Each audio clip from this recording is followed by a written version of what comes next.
मुफ्ती साहब के YouTube channels को सब्सक्राइब कीजिए। आस्क मुफ्ती तारिक मसूद।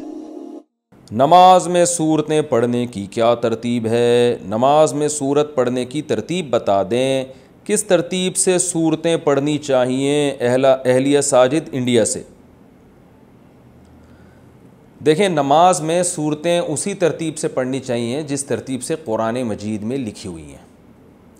जो सूरत पहले लिखी हुई है वो पहली सूरत में, जो बाद में लिखी हुई है वो बाद में। जैसे आप पहले रकत में आप कुल हुवल्लाह पढ़ लें और दूसरी में अलम तरा पढ़ लें, तो ये बेहतर नहीं है, कराहत है, इसमें मकरूह है, नापसंदीदा है। नमाज बहरहाल हो जाएगी और कोई कबीरा गुनाह भी नहीं है, कोई ऐसा भी नहीं है कि कोई सख्त गुनहगार होंगे। बेहतर ये है कि जो मुसहफ़ उस्मानी में जिस तरतीब से कुरान लिखा हुआ है तो सूरतें भी उसी तरतीब से पढ़नी चाहिए।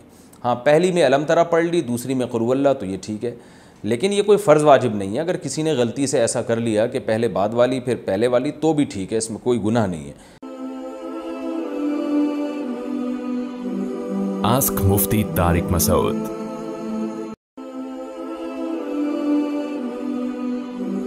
आस्क मुफ्ती तारिक मसूद।